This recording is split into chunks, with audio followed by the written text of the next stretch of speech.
32 years in that voice. I heard it through a wall I wasn't supposed to be standing behind, in a hotel corridor that smelled like cedar and old carpet. And in that moment I understood that the woman I had built everything with had been dismantling it, quietly, carefully, for longer than I wanted to admit. Let me go back to the beginning. Not the real beginning. That would take all night. But to the Thursday afternoon, 3 weeks before our anniversary, when my wife asked me to drop off some paperwork at the Hargrove Inn out on Route 9. She said the banquet coordinator needed our signed deposit for the party room. 32 years.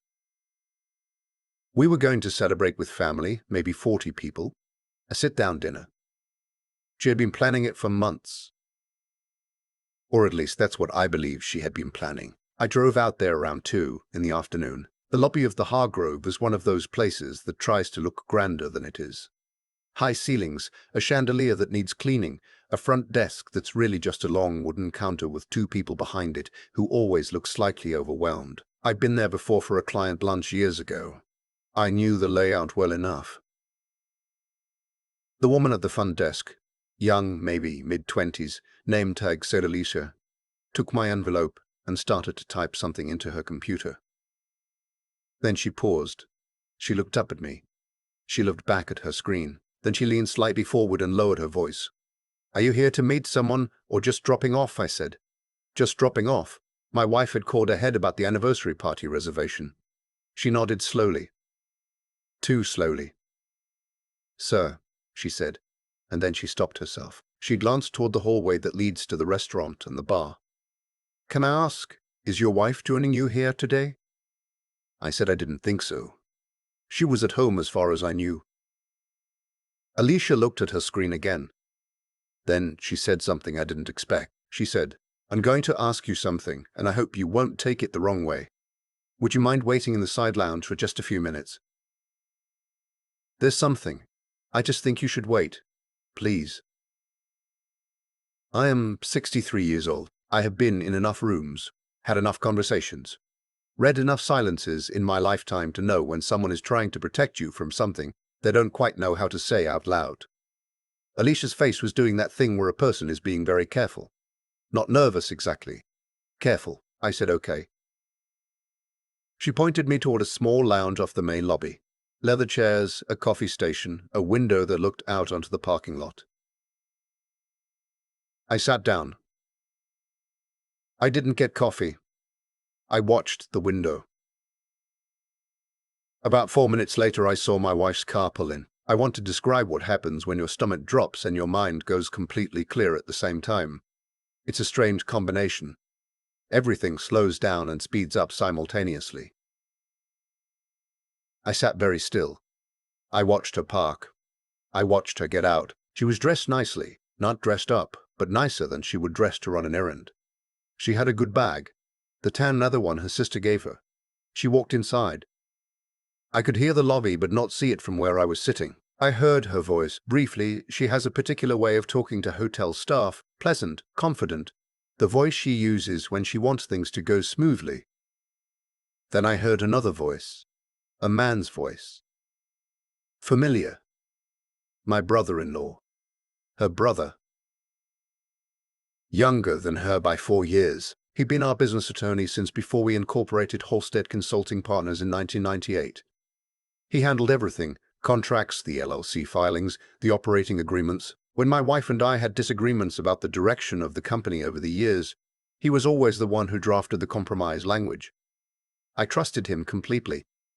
I had trusted him for 32 years. I heard them move toward the restaurant. I sat there for another moment, then I stood up and walked very quietly to the edge of the lounge doorway. The restaurant had a dividing wall that didn't go all the way to the ceiling, one of those half-wall partition setups with decorative lattice above it. They were seated on the other side. I could hear clearly. I am not going to pretend I hesitated. I didn't. I stood at that partition and I listened. My wife was talking first. She said the timeline was the problem. She said if they moved before the fiscal year closed, there would be questions about the valuation. She said they needed the audit figures, specifically the ones her brother had recommended they suppress from the quarterly summary. I stood very still. Her brother said the auditor had already been spoken to. He said it wasn't suppression technically, it was a matter of presentation. He said my name. He said that I had never been detail-oriented about the financials the way she was, that I trusted the summaries she gave me and that this had always been, and here he paused, a structural advantage. A structural advantage. A structural advantage. I have replayed those two words more times than I can count. My wife said she needed the buy-sell agreement drafted in a way that gave her right of first refusal if I chose to exit. She wasn't asking me to exit. She was building a mechanism so that if I tried to exit on my own terms, she could override the valuation. Her brother said he could have a draft by end of month. She said the anniversary party was actually useful timing. Family in one place, everybody celebrating, nobody looking at anything carefully. He laughed. It was a short laugh, the kind that isn't really laughter. She said, and this is the part I have thought about every single day since. She said, he trusts me completely. That's always been his greatest quality and his greatest liability. I did not make a sound. I don't know exactly how I managed that. I think some part of my brain simply locked down everything that wasn't necessary for survival and stayed very, very quiet. I walked back to the lounge. I sat down.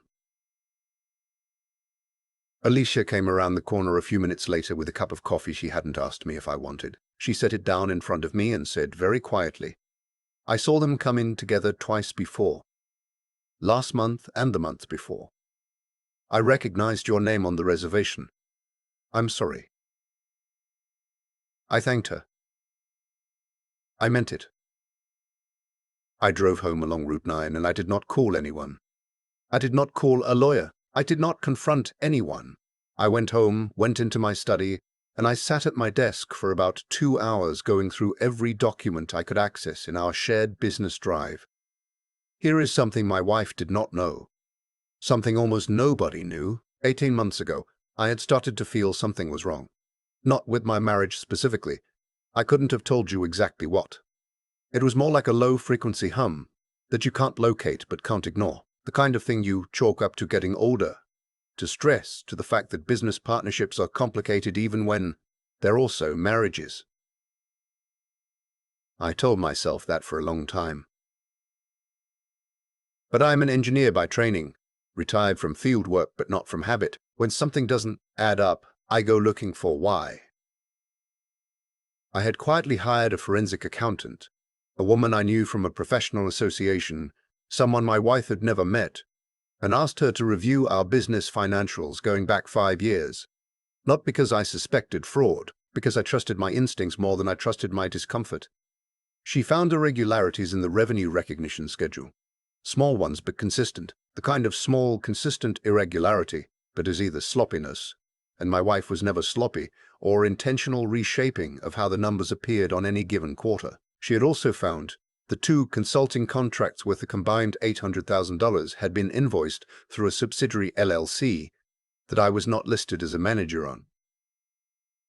I had signed the original operating agreement for that entity years ago, assuming it was a formality. I hadn't looked at it again. It was not a formality. I had copied everything. Full backup, saved to a personal cloud account, password my wife had never seen. I had also forwarded the forensic accountant's preliminary report to my personal email and to a separate account I'd created specifically for this purpose. The night I came home from the Hargrove Inn, I added one more thing to that folder. I had recorded the conversation through the partition. My phone was in my breast pocket. I had started recording the moment I heard my brother-in-law's voice. 32 years of marriage teaches you certain things. One of them is that you do not move fast when fast is exactly what the other person is counting on you not to be. Over the next 3 weeks, I behaved exactly as I always had. I came to dinner. I talked about the anniversary party plans. I asked my wife if she'd finalized the menu. She showed me the seating chart. I said it looked great. She smiled at me. It was a real smile, the kind of smile that comes easily when someone believes they know exactly what they have. I met with my own attorney during those weeks. Not a family friend, someone I found independently. A woman who specializes in business litigation and partnership disputes, whose office is in a city 60 miles away where I was unlikely to run into anyone my wife or brother-in-law knew. I walked her through everything. The forensic accountant's report, the recording, the operating agreement for the subsidiary LLC, the drafted buy-sell language my brother-in-law had apparently sent to my wife's personal email, which she had at some point accidentally forwarded to our shared business account where I could see it. That last part was not strategy, that was just luck. Or maybe it was the kind of carelessness that happens when someone gets too comfortable. My attorney told me 3 things. First, the recording was admissible in our state because it was one-party consent. Second, the financial irregularities, combined with the undisclosed LLC structure, constituted a breach of fiduciary duty. Third, I needed to move carefully but move with precision, because the other side would move fast once they realized I had seen any of this. The anniversary party happened on a Saturday in October. 41 people. My daughter and her husband drove up from Charlotte. Her brother-in-law and his family came. Old clients, old friends. The room at the Hargrove was set up beautifully.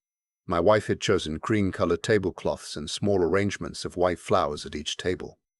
She has good taste. She always has. We stood at the entrance and welcomed people together. She took my arm. I put my hand over hers. We have done that at parties for 32 years. The muscle memory is deep. My daughter pulled me aside early in the evening near the windows. She had always been perceptive, more than she lets on. She looked at me for a moment and said, "Dad, are you okay? You look like you're somewhere else." I told her I was fine. I told her I would explain everything soon. I asked her to trust me. She held my gaze for a long time, and then she said, "Okay, I'm here." That was all I needed from her right then. My brother-in-law gave a toast. He talked about the kind of marriage that was built on partnership, on shared vision, on 2 people who chose to build something together and protected it together. He looked at me when he said protected. I raised my glass. He raised his. I waited until after the party, until everyone had gone home, until the hotel staff had started clearing tables, until my wife had gone upstairs with her sister to collect the decorations she wanted to keep. Then I called my daughter back downstairs. I showed her the recording. I showed her the forensic accountant's report. I showed her the LLC documents. I did not editorialize. I let her read and listen and sit with it. When she was finished, she was very quiet for a long time. Then she said something I will never forget. She said, "Dad, how long have you been carrying this?" I said, "Dad, how long have you been carrying this?" I said, "About 18 months. She said, "Why didn't you tell me?" I said, "Because I wasn't sure, and then because I was sure, and then because I wanted to be ready before I said a word out loud to anyone."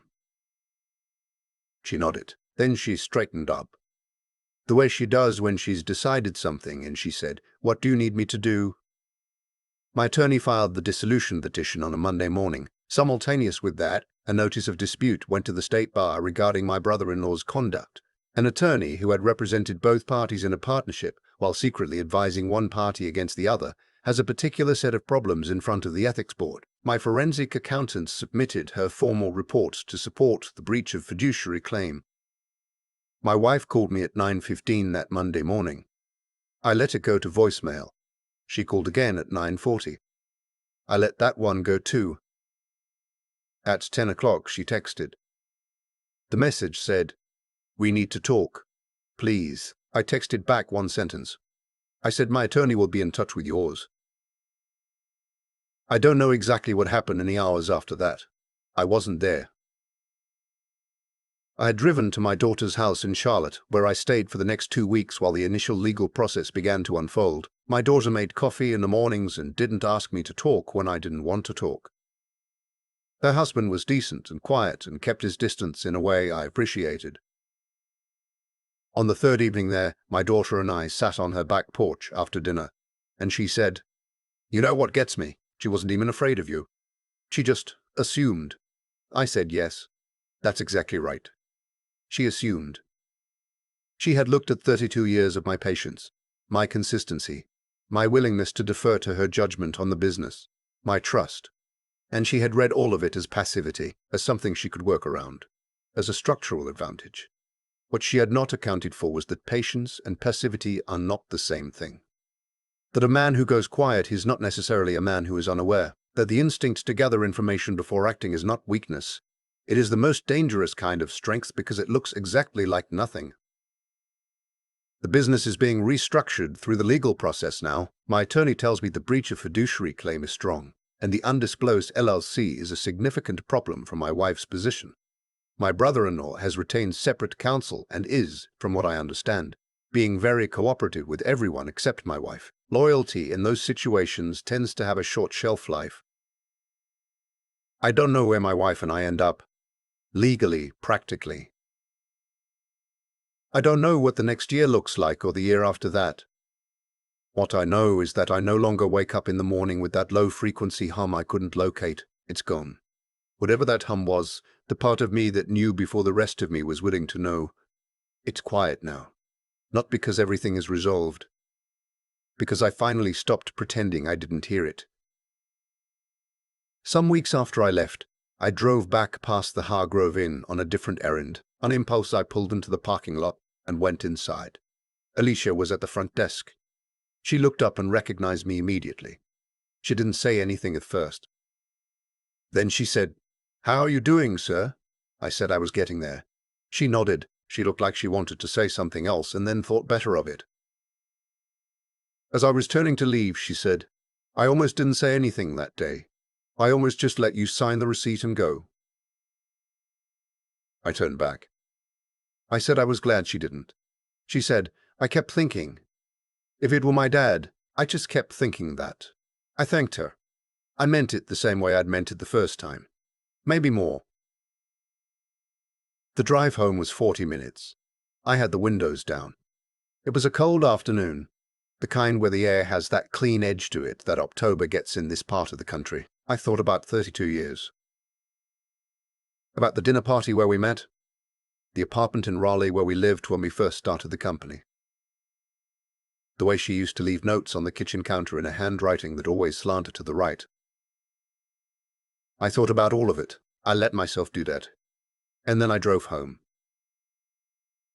The thing about silence is that it is never actually empty. It is always full of something, either what has been said or what has not yet been said, or what is finally being understood. I spent 32 years in a marriage and 18 months in a silence that was also a preparation. What I know now, on the other side of it, is this. The most important things I ever did were the things I did quietly, without announcement, without asking permission, without letting anyone see that I was doing them at all. A man who pauses is not a man who is stopped. He is a man who is listening. And eventually, inevitably, what he hears tells him everything he needs to know. I think about Alicia sometimes, a young woman behind a hotel front desk who had every reason to stay quiet and no obligation whatsoever to say a word. She could have handed me that receipt, wished me a good afternoon, and gone on with her day. Nobody would have known. Nobody would have known. Instead, she looked at me, a stranger, and thought about her father. That's the part that stays with me. Not the recording, not the legal filings, not the forensic report. The part that stays is a young woman who chose to act with integrity when it would have cost her nothing to look away. What my wife and her brother built together over those 18 months was sophisticated. It took planning, patience, coordination. In a different kind of story, you might almost call it impressive, but what they forgot, what people always seem to forget when they start treating another person as a variable to be managed, is that character has a way of accumulating consequences. Every choice they made, every document they shaped, every conversation they had in a hotel restaurant, assuming no one was listening, all of it added up. Not because the universe keeps score in any mystical sense, because actions leave evidence, because patterns reveal themselves to anyone paying close enough attention. I was paying attention. I had been paying attention for a long time. I've thought a lot about what 18 months of quiet preparation actually required. It wasn't dramatic. There were no confrontations, no ultimatums, no moments where I told someone exactly what I knew. It was spreadsheets and emails and early mornings at my desk going through documents most people find boring. It was the discipline to feel something enormous and not act on it immediately. To let the feeling sit there and do its work without letting it drive the car. That kind of steadiness doesn't come from being cold. It comes from understanding that how you respond to betrayal matters just as much as the betrayal itself. Maybe more. Because the response is the only part you actually control. My daughter asked me on her back porch that October why I hadn't told her sooner. I said I wasn't ready. What I meant was I needed to be certain before I said anything out loud, because once you say it, the story starts moving and you can't control the pace anymore. There's a kind of courage in that waiting, not the loud visible kind that gets recognized, but the internal kind, the kind that requires you to sit alone with something unbearable and keep functioning anyway. Keep showing up to dinner. Keep asking about the seating chart. Keep being exactly who you've always been, right up until the moment you don't have to pretend anymore. What I know now is that the life I had, the marriage, the business, the version of things I believed in for 32 years, that life required me to trust completely. And I did. That trust wasn't stupidity. It was a choice I made in good faith, over and over for decades. The fact that someone used it against me says something about them. It says nothing about whether trusting was the right thing to do. I'm 63 years old. I have a daughter who drove 4 hours without being asked and sat on a cold porch and said, "What do you need me to do?" I have a forensic accountant who did her job with precision and discretion. I have a young hotel clerk who thought about her father and decided that mattered. These are not small things. These are the things that hold. A man who pauses before he acts is not a man who's given up. He is a man who understands that some moments require you to be very still, very clear, and very ready, and that the right moment, when it comes, will not wait long. I drove home from the Hargrove that last time with the windows down. The air was cold and clean. I let it in.